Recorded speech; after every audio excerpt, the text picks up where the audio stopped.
Hola. Sostenidito eso.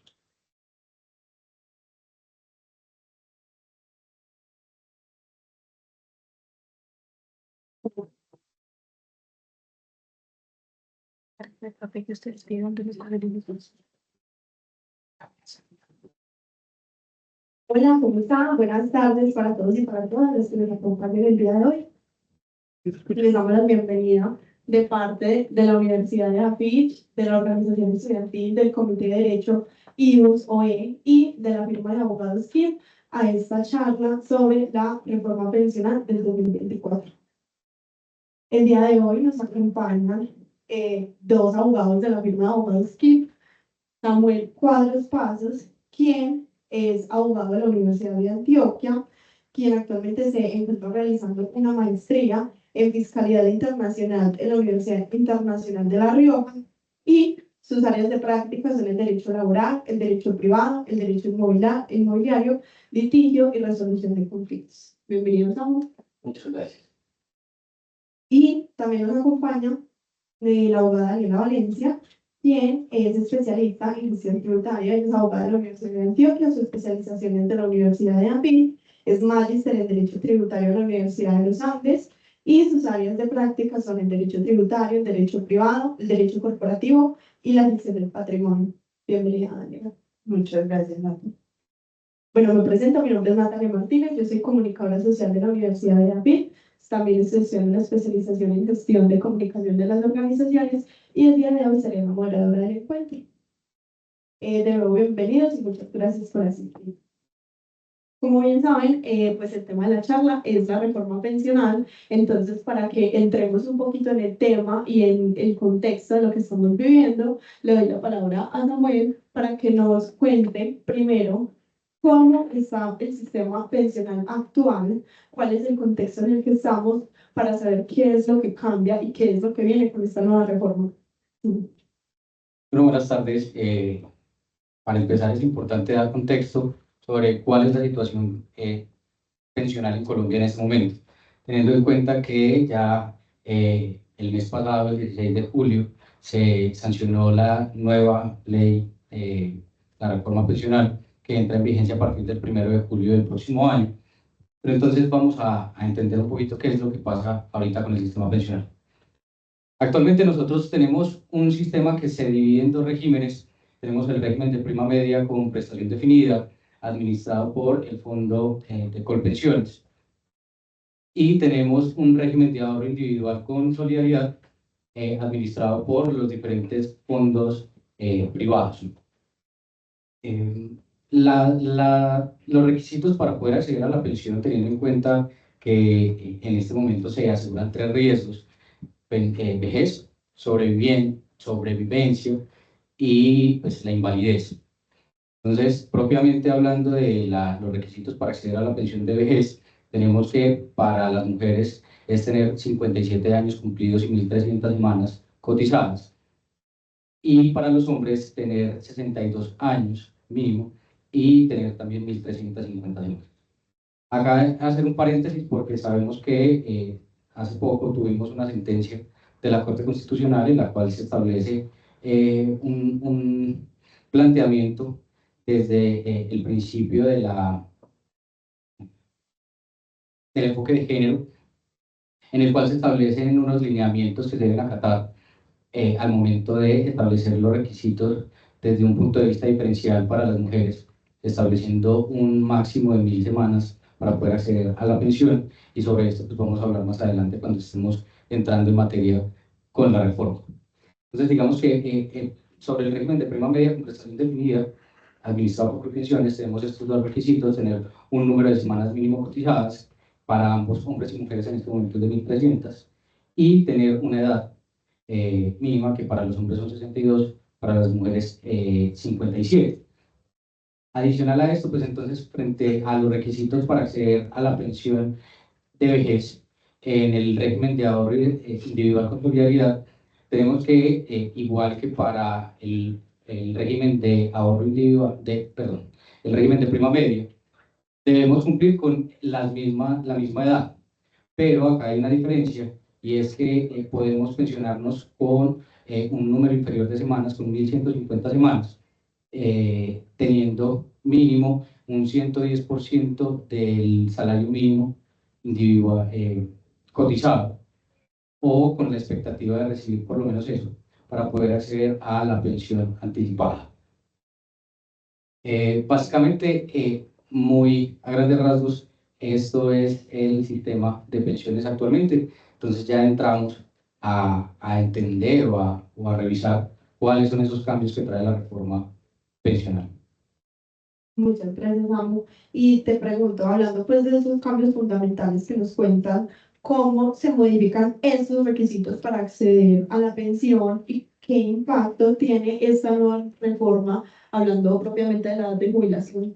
Ok, digamos que frente a la edad no hubo un cambio, teniendo en cuenta que con la reforma también se establece que los hombres se pensionan con una edad mínima de 62 años, las mujeres con una edad mínima de 57, pero sí entramos a establecer unos criterios diferenciadores basados en este principio que entra en la reforma pensional, relacionados con el enfoque de género. Y es en este punto en el que se establece una de las principales diferencias que trae la reforma para el sistema pensional, entendiendo que para las mujeres va a haber una disminución escalonada de sus semanas de cotización, planteadas desde el momento en el que entra en vigencia la reforma, con una disminución de 35 semanas por año hasta poder alcanzar las 1.000 semanas de cotización. A esto hay que sumarle el hecho de que vamos a poder, las mujeres empezarán a obtener un beneficio por su maternidad, entendiendo que habrá una disminución de 50 semanas por cada hijo, máximo 3, que les va a permitir pensionarse con 150 semanas menos, dependiendo pues obviamente del número de hijos que tengan. Entonces podría ser no 1.000 semanas y 57 años, sino hasta 850 semanas para poder alcanzar su derecho a la pensión. Entonces, pues digamos que esto es uno de los grandes avances que tenemos hasta ahora pues con la reforma. Muchas gracias, Samu. Y hablando del tema tributario, Dani, ¿nos podrías contar cuáles son estos elementos que se diferencian del antes y el ahora, hablando pues propiamente del impacto tributario que tiene la reforma? Bueno, sí, es muy importante primero que tengamos en cuenta que en este momento con la ley 100, que es la que ha venido rigiendo hasta ahora en temas de pensiones, tenemos un impacto tributario significativo tanto en los empleados como en los empleadores. Entonces vamos primero como a hacer esa diferenciación entre lo que tenemos y lo que va a pasar con esa reforma, ¿no? Entonces, en primera medida, es muy importante tener en cuenta que el artículo 206 del Estatuto Tributario nos habla sobre esas deducciones de esas rentas laborales, ¿cierto?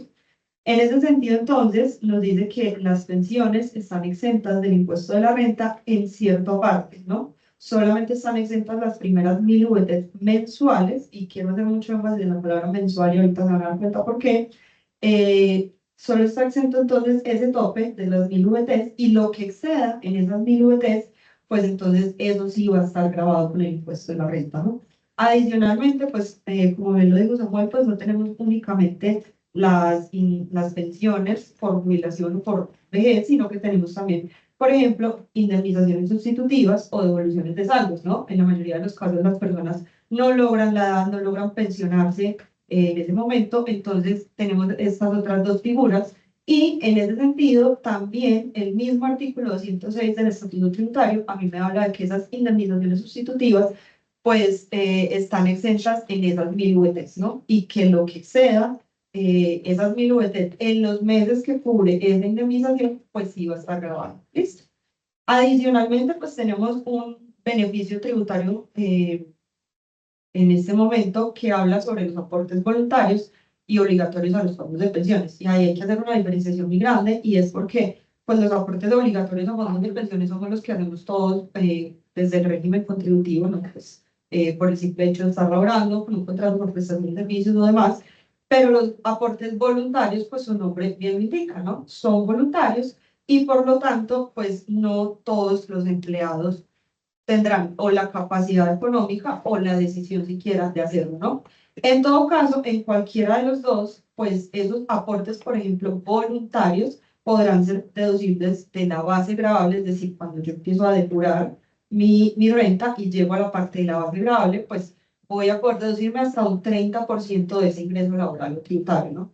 Eso teniendo en cuenta que también tiene un tope y es que pues no por planeación tributaria yo voy a decir, entonces me voy a dedicar a ahorrar en fondos voluntarios, no, porque tiene un tope que son 3.800 UF, que también lo trae el estatuto tributario, pero estas sí son anuales. ¿Listo?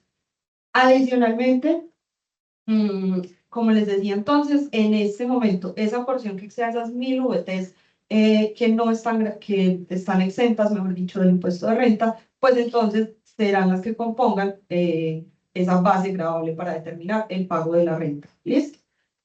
Y pues es algo muy importante que hay que tener en cuenta de lo que está vigente en este momento, o mejor dicho, de lo que nos trae la ley 100, es que para yo poderme tomar esas exenciones, yo tengo que cumplir unos requisitos, ¿no?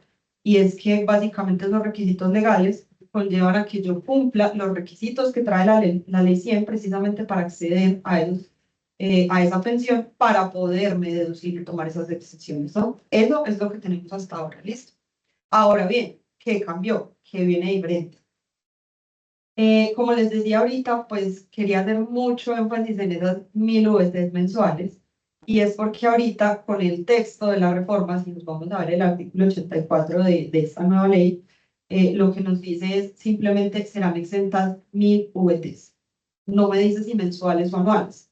Entonces ahí hay un problema en términos de interpretación, porque muchas personas están sí, llegando a esa conclusión de que pues listo, si la nueva norma no me dijo expresamente que la deducción eran 1.000 VTs mensuales, se están refiriendo a lo que se ingresa todo el año, ¿no? Entonces, por lo tanto, pues el monto de dinero que me voy a poder deducir, o mejor dicho, que va a estar exento dentro de mis rentas durante el año, va a ser muchísimo menor que el que en este momento se tiene, ¿no? De hecho, pues, y eso lo vamos a hablar de pronto un poquito más ahorita, fue una de las razones por las cuales, no sé si han visto en las noticias últimamente, pues se presentó una demanda de inconstitucionalidad, y una de las razones que se expuso fue esa, que iba en deterioro, por ejemplo, pues de esas cargas tributarias, porque no es lo mismo yo decir, me puedo deducir, o tengo como renta exenta 1.000 VTs mensuales a 1.000 durante todo el año, ¿no? Teniendo en cuenta que la base gravable la integran todos mis ingresos. Adicionalmente, hay unas exenciones para sobre todo las administradoras de pensiones, y es que, por ejemplo, todos esos servicios que las administradoras de pensiones vayan a prestar van a estar exentos de IVA para todas. Y adicionalmente, también tenemos otra exención, y es que cualquier documento o trámite que tengan que realizar estas entidades y que incurran en el impuesto de timbre, también van a estar exentas de ese impuesto, lo cual pues como que de cierta manera pueden ayudarles a bajar un poquito más esa carga tributaria, con la finalidad de que ellos pues realmente reinviertan esos recursos nuevamente en pues, en la administración de esas pensiones, ¿no? Bueno, una claridad muy importante, y es que esa exención de las 1.000 VTs con la reforma se dice que es para pensiones nacionales o internacionales, es decir, también aplica para pensiones de colombianos que se reciban desde el exterior, pero nuevamente, pues a menos que haya una claridad sobre si sigue aplicando lo que dice el estatuto tributario, que me habla de 1.000 VTs mensuales, o se entiende que con esta nueva norma se deroga de manera tácita esa palabra mensual y por lo tanto aplica de manera anual, pues entonces sí habrá un debate un poco más grande frente a esto. Muchas gracias, Dani. Ahorita Samuel nos explicaba sobre los pilares. No sé si nos puedes, por favor, ampliar un poquito más de información sobre esos 4 pilares que entran en la nueva reforma. Exactamente, sí, aprovechando pues lo que nos estaba explicando Daniela, es importante tener presente también que con la entrada en vigencia de esta reforma pensional, ya dejamos de hablar de dos regímenes que en este momento manejan o tienen un funcionamiento más competitivo entre ellos, a permitir una integración entre todos los fondos a través de un establecimiento de pilares. Entonces ya dejamos hablar del régimen administrado por pensiones y el régimen administrado por los fondos privados para hablar de 4 pilares principales que son los que entran a jugar un papel importante en lo que será la determinación de las pensiones o como lo establece la reforma, estos elementos o estas estaciones sobre las cuales podemos garantizar una mayor cobertura de la prestación social, y en este caso tendríamos entonces 4 pilares fundamentales, estableciendo en primera medida el pilar solidario, que es cuando la persona afiliada ya no tiene la posibilidad de acceder a la pensión, definitivamente no va a poder alcanzar, porque no tiene el número de semanas mínimas, que sería el pilar siguiente, que es el semicontributivo. Entonces, lo que va a entrar a hacer el gobierno es entregar una, entre comillas, mesada, que va a ir sobre la línea del umbral de pobreza, que solamente como dato de referencia para este año está en 223.800, y sería simplemente una especie de subsidio, si así lo queremos llamar, que en ningún momento va a constituir una mesada pensional, ¿sí? Es importante tener esto presente porque se hace la diferenciación clara en la reforma al momento de establecer el tratamiento de estos ingresos en cada uno de los pilares, y se determina esta diferencia en este régimen, en este pilar solidario, al establecer que no constituye una mesada. Y en todo caso, por no constituir una mesada, no es posible recibir la título de sobreviviente, y tampoco aplica pues cuando no se cumplen los requisitos para el caso de invalidez. En segundo lugar tenemos el semicontributivo, que es para aquellas personas mayores, hombres de 65 años, mujeres mayores de 70, que al momento de cumplir la edad no tengan entre 300 semanas y 999 semanas de cotización y no les sea posible continuar cotizando. En este caso, igual que en el pilar solidario, pues ellos van a recibir una mesada que va a ir hasta el 80% de un salario mínimo como una prestación fija, que irá aumentando cada año con el aumento del IPC. Y con base en eso, pues entonces igual que con el pilar solidario, entrarían ellos a recibir esta mesada únicamente hasta el momento de su fallecimiento, no se hereda, no se sobrevive. De ahí venimos con el pilar contributivo, que es en el cual se integran los dos regímenes que actualmente están vigentes, el régimen de prima media con prestación definida y el régimen de ahorro individual con solidaridad. Y entonces lo que nos dice este pilar es: cuando la persona tiene ingresos de hasta 2.3 salarios mínimos legales mensuales vigentes, estas cotizaciones serán administradas por Colpensiones, que es el fondo donde actualmente se administra el régimen de prima media. Y todo lo que exceda esos 2.3 salarios mínimos legales mensuales vigentes será administrado por los fondos de ahorro individual y serán considerados efectivamente como un ahorro, que lo que permitirá es que cuando el trabajador cumpla con el requisito con los requisitos para acceder a su pensión, pueda aumentar el monto de la mesada, ¿sí? Y como bien lo explicaba ahorita Daniela, tenemos el pilar voluntario, que es todos tenemos el derecho o la posibilidad de realizar ahorros voluntarios a nuestro fondo de pensiones, siempre y cuando nuestras cotizaciones superen esos 2.3 salarios mínimos, porque estos ahorros voluntarios se irán directamente al fondo de ahorro individual. Esto nos pone en un punto en el que, anticipándome a lo que vamos a revisar más adelante, sería considerado el régimen de transición, que el régimen de transición se establece en 3 momentos o en 3 posibilidades. La primera sería para las personas que al momento de la entrada en vigencia de la norma tengan 750 semanas y 55 años las mujeres, o, sí, perdón, 500 semanas las mujeres y 750 semanas los hombres, o que tengan 30, perdón, yo puedo pasar.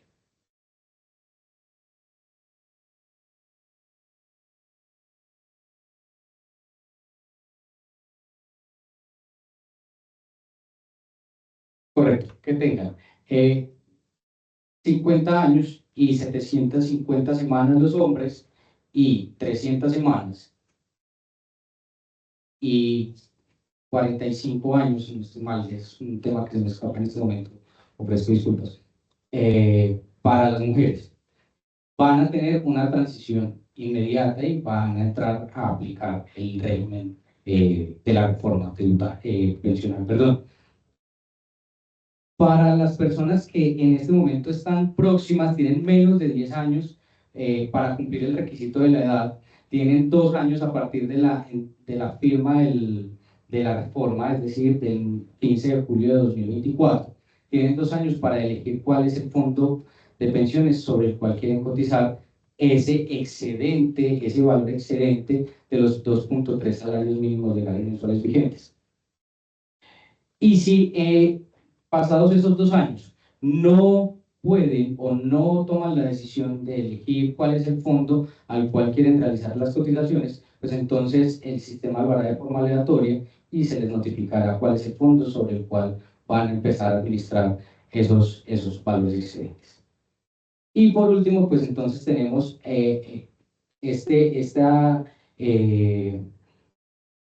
la aplicación directa, que es prácticamente la que nos corresponde a todos nosotros, que no tenemos no cumplimos con esos requisitos para elegir cuál de los dos normas, si ley 100 o reforma pensional queremos, sino que simplemente tenemos una aplicación automática de la reforma pensional. Entonces, aclarando esto, continuamos. Gracias, Mamu. Y hablando pues de esos pilares y lo que nos contaba sobre los diferentes fondos para la pensión, ¿cuál es el papel que tienen ahora los fondos privados y cómo se afectará la gestión en estos fondos de acuerdo pues, al nuevo sistema de pensiones? Ok, pues, digamos que el hecho de que se busque la manera de eliminar a través de esta reforma pensional esa competencia entre los fondos y se establezcan cuáles son esos criterios o esos deberes a cargo de cada uno, de manera que se pueda tener esta pensión integral, pues digamos que los fondos privados van a tener una participación activa en la administración y la inversión de todos estos ingresos que superan los 2.3 salarios mínimos, garantizando en todo caso o buscando la manera de garantizar este rendimiento que permita aumentar ese capital que podría tenerse en cuenta al momento de liquidar la mesada pensional del afiliado.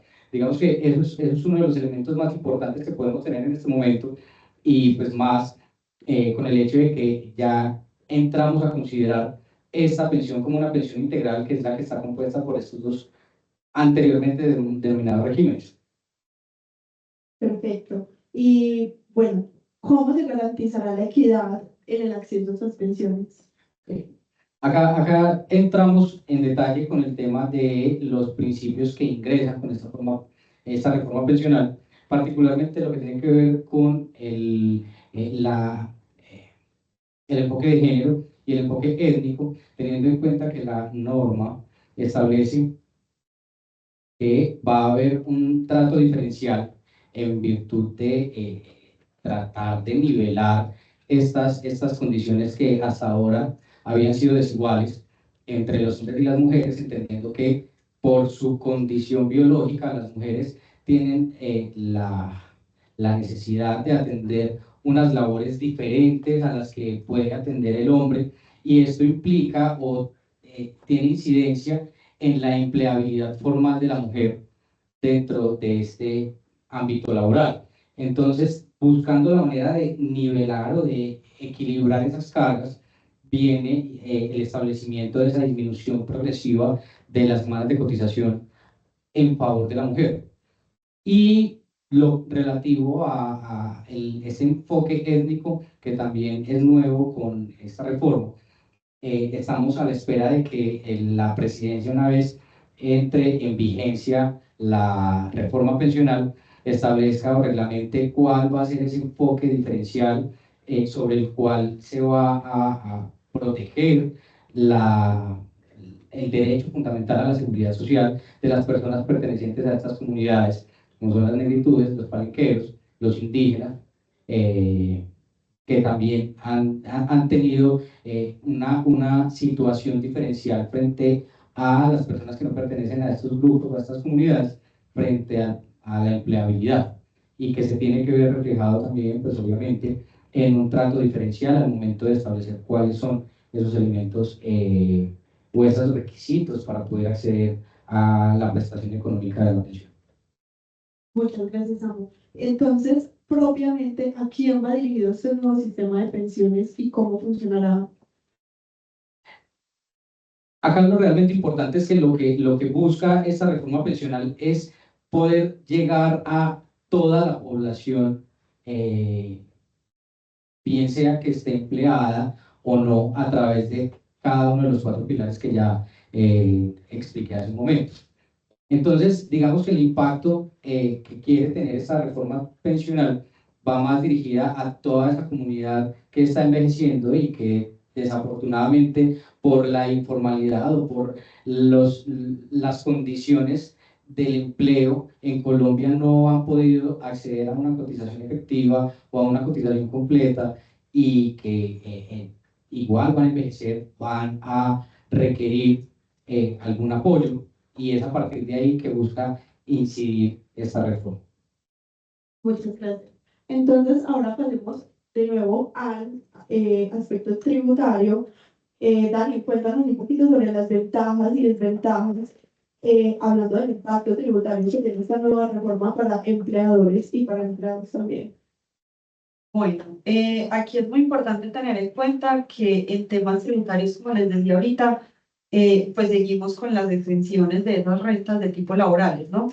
En ese sentido, por ejemplo, pues los aportes obligatorios que se realicen al sistema de protección social, pues entonces van a ser exentos, pero en todo caso sí hay como algo que tenemos que tener muy en cuenta, y es que no van a formar base para retención en la fuente, ¿no? Es decir, estos aportes con esta nueva reforma no van a estar sujetos a retención en la fuente, y por lo tanto, recordemos que la retención en la fuente no es como tal un impuesto, sino un anticipo al impuesto de renta, y en ese sentido, entonces, estos no contarán como base de esa retención en la fuente para después calcular, por así decirlo, ese incremento de esa retención o de esa base para yo determinar si la persona es o no sujeto de retención, ¿no?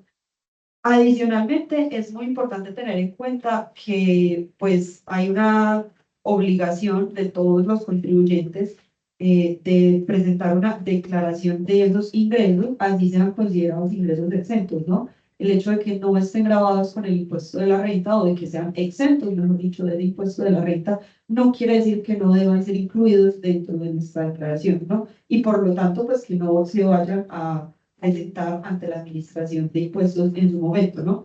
Y eso tiene que ver mucho, sobre todo, con los que van destinados a, por ejemplo, seguros, pagos de seguros por invalidez y sobrevivencia, que en su momento también podrán ser considerados, pues, indemnizaciones sustitutivas, ¿no? O también cuando tengamos cuentas de ahorro individual en las cuales pues hagamos ese ahorro voluntario progresivo, ¿no?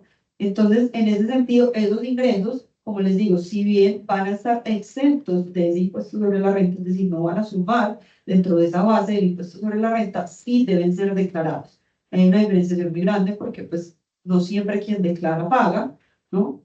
Por lo general, muchas de las personas que tienen la obligación formal de declarar, de presentar esa información ante la administración, no quiere decir que sobre eso tengan que pagar, pero sí tenemos que tener muy en cuenta, como ya lo hablamos ahorita, pues las bases y los topes que tenemos dentro de la ley para presentar esas declaraciones y sobre todo para entender los pagos, ¿no? Adicionalmente, pues esos aportes obligatorios que realicen las personas, como ya se los dije, pues van a ser considerados algo así como ingresos no constitutivos de renta o ganancia ocasional. ¿Eso qué quiere decir? Yo puedo tener toda clase de ingresos de varias fuentes, pero la misma norma tributaria a mí me explica cuáles se entienden ingresos generadores de renta que cuentan para la base de la renta y cuáles no. Y esos que no, pues entran dentro de esa bolsa, por así decirlo, de ingresos no constitutivos de renta o ganancia ocasional, y eso pues va a reducir considerablemente la carga tributaria del trabajador. La extensión de las pensiones, pues ya se los conté ahorita y creo que es el debate más grande que hay en este momento, y es pues sí se mantiene la extensión de las 1000 UETs, pero en todo caso tengamos muy en cuenta que la eliminación de la palabra mensuales dentro de la reforma tributaria nos deja un vacío muy grande. Y es que en este momento nuevamente no sabemos cómo determinar si esas 1000 UETs que están exentas de impuesto de renta, pues hacen parte de las 1000 UETs mensuales o de mi ingreso anual. Y por lo tanto, pues si bien sí se mantuvo esa ventaja que se traía pues del sistema anterior, lo cierto es que su aplicación aún pues es como un poquito vaga e concisa frente a ese tema, ¿no? Y pues los ahorros que se hagan, y hablo aquí trayendo a lo que nos contó ahorita Samuel del pilar voluntario, esos ahorros pues van a estar exentos de una cosa muy importante que es el impuesto al patrimonio, ¿no? Recordemos que con la última reforma este impuesto revivió y hay ciertos montos que se incluyen o no dentro de ese impuesto al patrimonio para el cálculo de quienes están obligados al 1 de enero del año gravable a ser responsables de ese impuesto, ¿no? Y en ese sentido, pues la reforma lo que nos dice es que esos ingresos, ya sea por pilar contributivo, por pilar de ahorro voluntario sobre todo, pues van a estar exentos de, de ese, de ese impuesto. ¿Listo? Perfecto, Dani. Y te pregunto, entonces, ¿cuáles son esas nuevas obligaciones que tendrán los empleados los empleadores, perdón, en cuanto al pago de esta seguridad social? Bueno, pues en ese caso seguimos prácticamente con el mismo tratamiento tributario en el sentido de, pues, los empleadores tendrán el derecho, pues, como a realizar esas deducciones de esos pagos, ¿no? Tanto como para el empleador a la hora de deducirse ese pago de esas prestaciones sociales, como luego de hacer las deducciones que le tengan que hacer a sus empleados, es decir, pues si cumplen ciertos topes de ingresos, si cumplen ciertos topes de salarios y demás, pues las deducciones a que haya lugar para el empleador, pero adicionalmente tener muy en cuenta que el mismo estatuto tributario a mí me dice que hay que cumplir ciertas reglas específicas y ciertos requisitos para que el empleador se pueda deducir ese pago de esos salarios y de esas prestaciones sociales de su renta al final, ¿no? Entonces es muy importante sobre todo que los empleadores sigan validando que cumplen esos requisitos no han cambiado y el cumplimiento sobre todo de esos requisitos en cada uno de los pagos que se hacen de salarios y de prestaciones sociales con la finalidad de que puedan ser procedentes esas deducciones que se hacen por esos pagos, ¿no? Adicionalmente, pues los empleadores se deben asegurar que esos aportes que sí tengan la obligación de practicar la retención de renta, pues efectivamente se realicen, ¿no? Y eso es muy importante, sobre todo porque en este momento, con la reforma tributaria también que tuvimos hace poco, bueno, y este delito ha existido por mucho tiempo, pero el delito de omisión de agente retenedor, pues en temas empresariales es supremamente importante analizarlo a la hora de cumplir esa obligación de la retención de fuente, ¿no? Entonces, los empleadores que se den cuenta que por temas de ingresos, sus empleados deben ser sujetos de retención en la fuente, pues están en la obligación de practicarla y pagarla ante la administración, ¿no? Como les dije entonces, ahorita también hay cierta exención específica de impuestos para estas aseguradoras y para estas, sobre todo, empresas que se van a encargar de administrar las pensiones, ¿no? Si la empresa gestiona fondos, tiene relación con entidades como Colpensiones, cajas de previsión o no sé qué, pues van a estar exentas de los impuestos que ya les dije ahorita, pero adicionalmente, pues de esa manera van a poder reducir ciertas sus costos operativos dentro de la empresa, ¿no? Eso es lo como lo básico. Muchas gracias, Dani. Y hablando propiamente de las reformas, ¿no? Entonces, ¿cuáles serían estas ventajas y desventajas que trae el nuevo régimen? Bueno, pues digamos que en primer lugar, el cumplimiento de esta directriz constitucional frente al principio de universalidad que trae la Constitución política, frente a los soportes o al derecho a la seguridad social, específicamente con pensiones, se materializa con esta reforma. Digamos que el nivel de asegurabilidad de todas las personas que cumplan con cualquiera de los requisitos que trae consigo cada uno de los 4 pilares de los que ya hablamos, garantiza que efectivamente este principio se materialice, que era algo que, digamos, era una de las críticas más fuertes que tenía el régimen que hasta ahora está vigente. Frente a las desventajas, particularmente la estabilidad financiera del Estado colombiano también se ve en riesgo alto, teniendo en cuenta que, pues, obviamente, al tener una cobertura tan grande, pues, las personas van a empezar a acceder a cualquiera de las mesadas o de los ingresos que puede traer cada uno de los pilares. Y con esta solidaridad que trae el gobierno, con este proyecto que ahora es ley de la República, pues entonces se ve en riesgo ese sistema financiero, porque al final de cuentas llegará un punto con la aplicación de este principio de progresividad en el que sean muchos más las personas que se beneficien que las personas que realmente estén cotizando.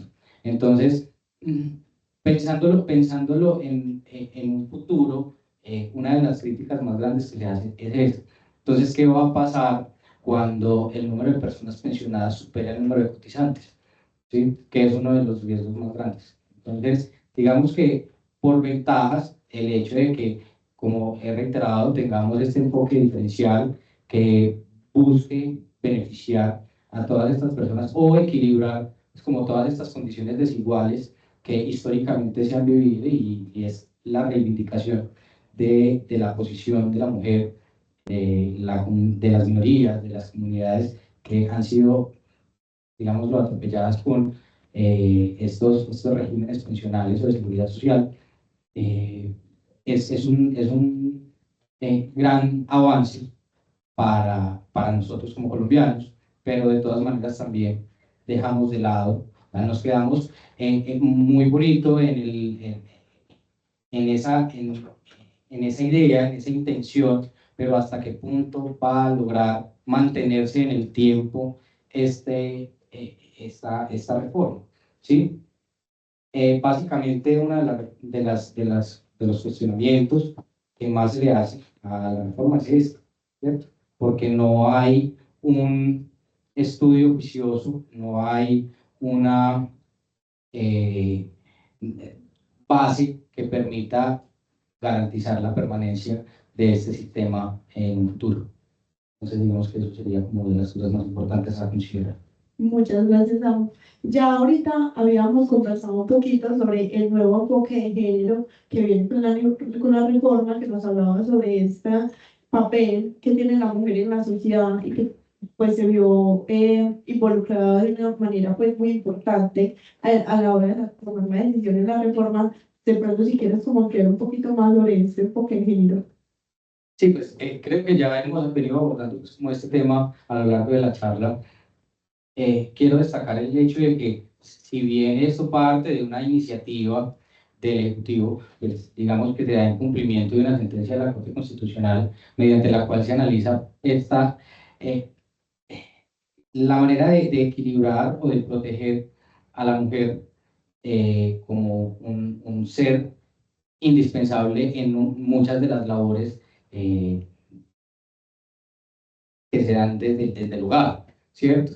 Entonces, esa participación activa de la mujer en actividades que superan por mucho estas actividades que nosotros desde el privilegio podemos vivir como hombres, permite entrar a equilibrar esto y y pues garantizar que las mujeres, más allá de su vida sexual y reproductiva, más allá de la formalización que tienen en el campo laboral, puedan acceder de una manera mucho más efectiva a su derecho a la pensión, que es algo que desafortunadamente hasta ahora no arrojaba cifras tan positivas. Entonces se destaca ese punto, el hecho de traer esta diferenciación al momento de establecer los requisitos para acceder a la pensión, a partir pues, como de la decisión tomada por la Corte Constitucional. Y que en conversaciones están en este momento también un enfoque étnico. Sí, por supuesto. Digamos que estamos a la espera de que se reglamente el tratamiento de esta reforma frente a los grupos étnicos, porque uno de los principios que trae esta reforma pensional es ese, el enfoque étnico también. Entonces, ahora, pues ya estamos finalizando nuestra charla para empezar pues como con lo que nos mencionabas ahorita sobre tener estas conversaciones, invitándonos más a la reflexión crítica y a pensar en qué es lo que nos depara pues como este nuevo sistema para el país, para el gobierno, para digamos nosotros como empleados y las empresas como empleadores. Te pregunto, cómo se garantiza la sostenibilidad financiera de este sistema a lo largo pues, del tiempo? Es que digamos que como lo mencioné hace un momento, es importante pensar a partir de una postura crítica y esa es una de las invitaciones que se hace a la academia sobre estos riesgos que puede traer consigo una reforma de tal magnitud, teniendo en cuenta que pues obviamente desde el cumplimiento del precepto constitucional de la garantía de los derechos fundamentales pues es bastante positiva, pues los riesgos que se deben asumir a nivel financiero es complejo, ¿cierto? Y todavía tenemos un camino largo por analizar sobre este punto y creo que pues, acá de pronto me podría complementar Daniela el hecho de se supone o lo que trae la norma, lo que dice es que todos estos subsidios o todos estos elementos que trae, que contiene cada uno de los pilares, serán asumidos a partir del recaudo fiscal. Entonces, ¿hasta qué punto, si estamos apenas en este proceso de reponernos de crisis que hemos tenido que pasar durante los últimos años, es financieramente viable pensar siquiera en que sean los impuestos los que permitan generar el recaudo para garantizar todo esto que promete la reforma pensional?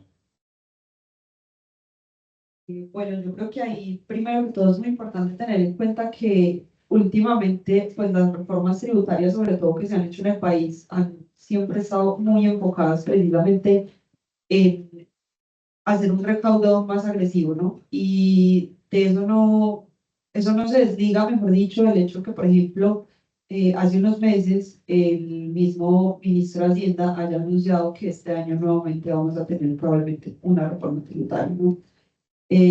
Apenas estamos entendiendo y aplicando la del 2022, pero se supone que este año no termina sin una reforma tributaria, que lo que busca es precisamente garantizar un mayor recaudo.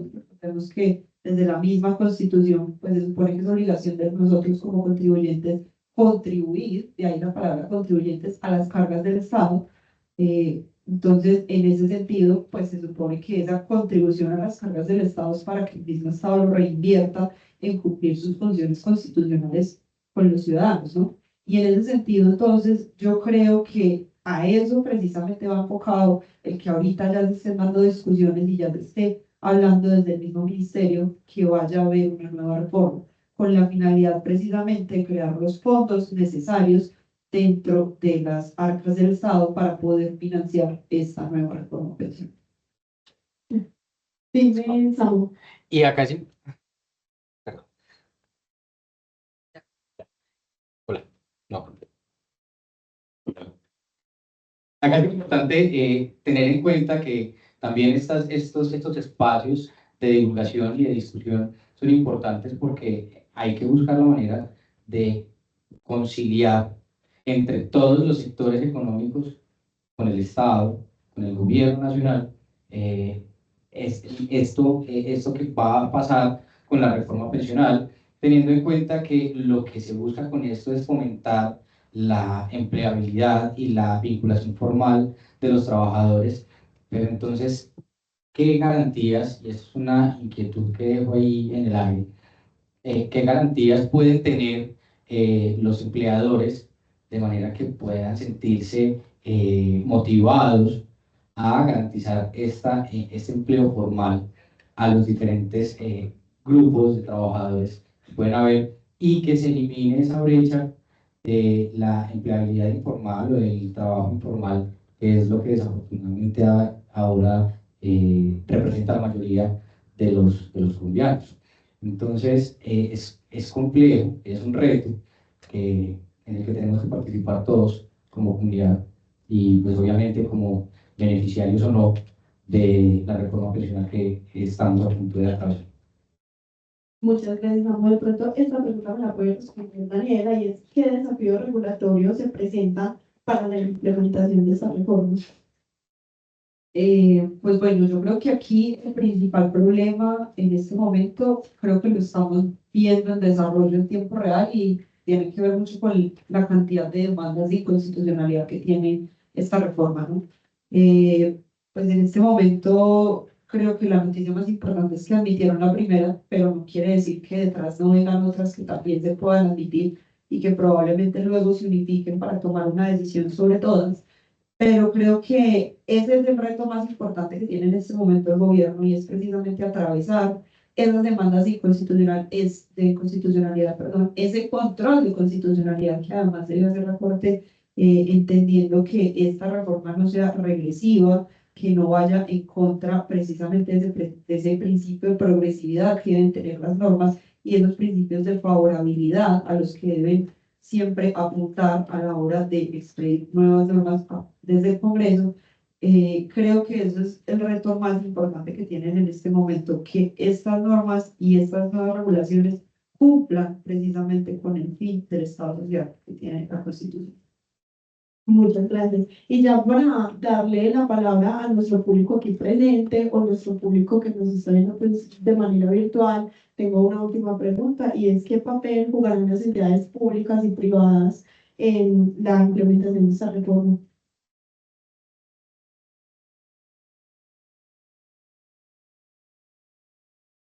Digamos que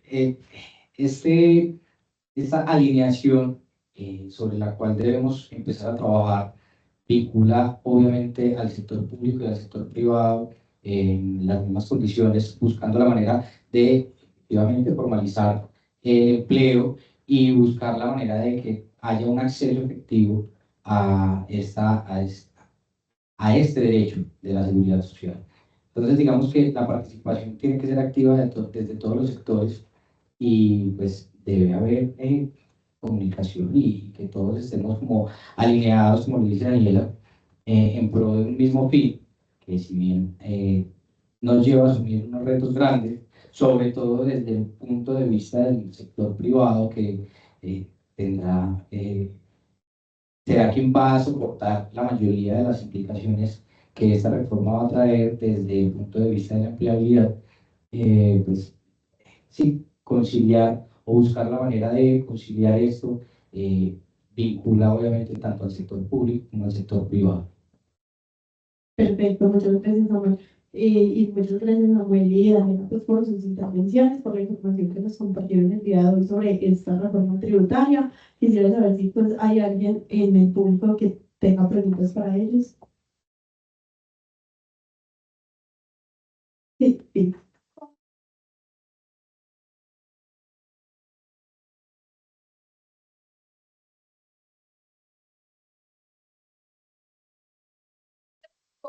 La mujer a esta madre de cabeza de familia al sistema pensional. Ok. Acá debemos tener en cuenta que, como lo indiqué anteriormente, nosotros a partir de la entrada en vigencia de la reforma pensional tendremos 4 pilares fundamentales. Tenemos el pilar solidario, el pilar semicontributivo, el pilar contributivo propiamente, que es donde se vinculan tanto el régimen de prima media como el régimen de ahorro individual, y el pilar voluntario. Digamos que dependiendo de la situación particular sobre la cual estemos analizando el caso de la mujer, que es lo que me estás diciendo, tendríamos que revisar si esta mujer cumple con los requisitos para ser parte por lo menos de los 3 pilares iniciales. Entonces, dependiendo de su condición particular, dependiendo de si ha estado o no vinculada en algún momento a un trabajo formal que le haya permitido cotizar, cuántas semanas ha cotizado, y con base en eso, pues entonces determinar si definitivamente, bueno, y obviamente la edad, que también influye y cumple un papel fundamental para determinar a cuál pilar va a pertenecer o va a poder aplicar esta mujer cabeza de familia. Tendríamos que entrar, porque ya esto se convierte en un asunto mucho más casuístico. Entonces, tenemos principalmente la posibilidad de acceder a algunos de esos 3 pilares, bien sea para tener este pilar solidario que nos va a entregar ese ingreso fijo mensual que va a estar sobre la línea de pobreza, que como les decía para 2024 son más o menos 235.000 pesos. O si vamos a entrar, dependiendo del número de semanas que tenga, si tiene más de 300 semanas cotizadas, la posibilidad de aplicar a lo que hoy conocemos como el subsidio de Colombia Mayor o el régimen, por así decirlo, de beneficio económico periódico, que son los BEPS, que en este momento están administrados por Colpensiones, que diríamos que son los que entran a integrar ese pilar semicontributivo, permitiendo a partir del subsidio de entre un 20 y un 80% del valor de la cotización, la mujer pueda continuar cotizando hasta el momento con el requisito de la edad y de las semanas mínimas para acceder a la pensión. Y pues ya si tiene la capacidad y tiene la edad para ingresar al régimen contributivo, entonces pues continuar con sus cotizaciones hasta el momento en el que se cumpla el requisito. Digamos que eso ya es un tema mucho más casuístico. Muchas gracias. Bueno, yo creo que en la virtualidad tampoco tenemos preguntas. Entonces, pues nada, muchísimas gracias a todos los que nos acompañaron el día de hoy, a los que estuvieron acá presencial, a los que se encuentran de manera virtual. Muchísimas gracias a la Universidad de AFIT, la organización estudiantil, al Comité IUOE por apoyarnos en este evento. Gracias a Samuel y a Daniela, nuestros abogados, y a los abogados de equipo que hicieron pues como esta charla posible. Y pues nada, para despedirse, si tienen alguna invitación, algo para decirles a nuestros asistentes. Esto apenas está empezando y la invitación es que la comunidad académica también se vincule a estos espacios de discusión que permitan generar consenso o debate a partir de lo que significa este cambio estructural en el sistema de pensiones en Colombia. Entonces, seguir pensándolo, seguir proponiendo y seguir planteando la discusión sobre la mesa. Esa es la invitación que les hace. Bueno, muchísimas gracias. Damos por finalizada. Gracias.